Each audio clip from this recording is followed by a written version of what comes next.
দর্শক, একটা ঘটনা নিশ্চয়ই আপনারা দেখেছেন, গত দুদিন থেকে ঘটে চলেছে। এটা এতই মর্মান্তিক, এতই বেদনাদায়ক, এতই মর্মস্পর্শী, আমি এটা নিয়ে কথাই বলতে চাচ্ছিলাম না। কিন্তু আসলে কথা না বলে পারা যায় না, কারণ কোনো ঘটনা উপেক্ষা করা যায় না। এই যে একটা কাজ চলছে রাজশাহীর তানোরে, গভীর নলকূপের যেই গর্ত, সেই গর্তে পড়ে গেছে একটা শিশু, 2 বছর বয়সী একটা শিশু।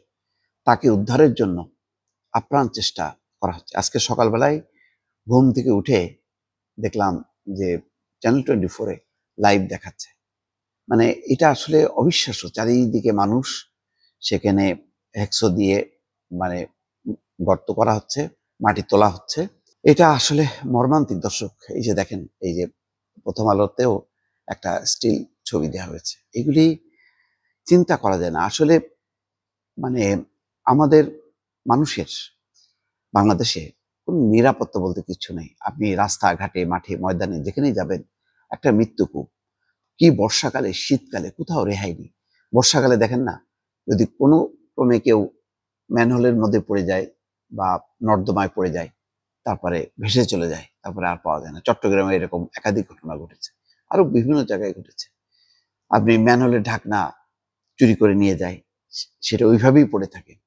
হয় গাড়ি পড়ে যাচ্ছে, নাই মানুষ পড়ে যাচ্ছে, দুর্ঘটনায় পতিত হচ্ছে। আর এটা কত বড় মর্মান্তিক দেখেন।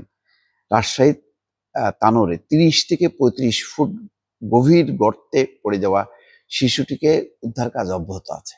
সকাল থেকে দেখছি, বুধবার রাতভর উদ্ধার অভিযান চালিয়েছে ফায়ার সার্ভিস। প্রায় 16 ঘন্টা চেষ্টার পরও শিশুটিকে উদ্ধার করা সম্ভব হয়নি। বৃহস্পতিবার সকাল 9টার সময় আবার শুরু হয়েছে। এই প্রথম আলো যখন রিপোর্ট করছে, তখন ফায়ার সার্ভিস বলছে মূল গর্তের পাশ থেকে কেটে শিশুটিকে উদ্ধার করার চেষ্টা চলছে। 35 ফুট গভীরে গিয়েও শিশুটিকে পাওয়া যায়নি। জানি না সেখানে অক্সিজেন নাকি ঢুকাইছে। মানে বাঁচার আশা আমি দেখি না। 2 বছরের বাচ্চা মাত্র, মানে বেঁচে থাকবে এত গভীরে যে, তারপরও যদি তার মৃতদেহটাও অন্তত পাওয়া যায়, সেটাও একটা সান্ত্বনা পরিবারের জন্য। এ সম্পর্কে আজ সকালে তানোরের ভারপ্রাপ্ত কর্মকর্তা থানার শাহিনুজ্জামান বলছেন, উদ্ধার কাজ শেষ হয়নি, খনন চলছে। বেলা 1টার দিকে তানোর উপজেলার কোয়েলহাট পূর্ব পাড়া গ্রামে সাজিদ নামে 2 বছরের একটি শিশু গভীর গর্তে পড়ে যায়। সে কোয়েলহাট পূর্ব পাড়া গ্রামের মোহাম্মদ রাকিবের ছেলে। স্থানীয় লোকজন বলছে যে রাজশাহীর তানোর উপজেলার পচনন্দর ইউনিয়নের এই গ্রামে ভূগর্ভস্থ পানির স্তর অনেক নিচে নেমে গেছে। এখন গভীর নলকূপ বসানোর বিষয়ে নিষেধাজ্ঞা আছে। এই অবস্থার মধ্যে কোয়েলহাট গ্রামের কাছির উদ্দিন নামে এক ব্যক্তি তার জমিতে পানির স্তর পাওয়া যায় কিনা সেটা যাচাই করার জন্য গর্তটি খনন করেছিলেন। সেই গর্ত ভরাটও করেছিলেন, কিন্তু বর্ষায় মাটি বসে গিয়ে নতুন করে গর্ত সৃষ্টি হয়। সেই গর্তে শিশুটি পড়ে মারা যায়। তার মানে বুঝতে পারছেন যে এই যে গর্তটা খোঁড়া হলো, মানে ভরাট করছে, কিন্তু ওইভাবে ভরাট করা হয়নি। যখন আবার বৃষ্টি আসছে, তখন বিভিন্ন জায়গায় ফাঁক ফোকর হয়েছে এবং ওই গভীর গর্তটা রয়ে গেছে। তার মানে নিরাপত্তার দিকটা আমরা সচেতন না। এটা বলবো না যে এটা ইচ্ছা করে, কিন্তু অসচেতন।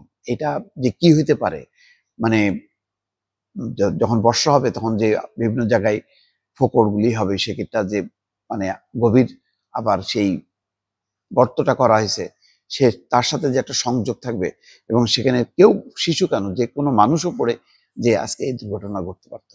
শিশুটা আসলে উদ্ধার না হওয়া পর্যন্ত স্বস্তি পাচ্ছে না দর্শক। আজকে সকালে শুরুতেই এই দৃশ্যটা দেখে মনটা খুবই খারাপ ছিল। ভাবছিলাম যে উদ্ধার হয়ে যাক, আমি এই বিষয় নিয়ে টাচ করব না, কিন্তু না বলে পারছি না। একটু দয়া করে এই ঘটনার প্রেক্ষিতে আবারও বলি, যে যেখানে যেভাবে পারেন বাচ্চাদেরকে রক্ষা করেন। এই যে প্রতিদিন প্রায় একদিন দুদিন পর পরই এই বরিশাল অঞ্চল থেকে শুরু করে চাঁদপুর, আরো অনেক অঞ্চল, ফরিদপুর, ওই আপনার জলাশয়ে বাচ্চারা খেলতে যেয়ে পড়ে মারা যাচ্ছে। এটা প্রতিনিয়ত ঘটছে। নিরাপত্তা ব্যবস্থাটা জোরদার করেন, মানুষকে বাঁচান।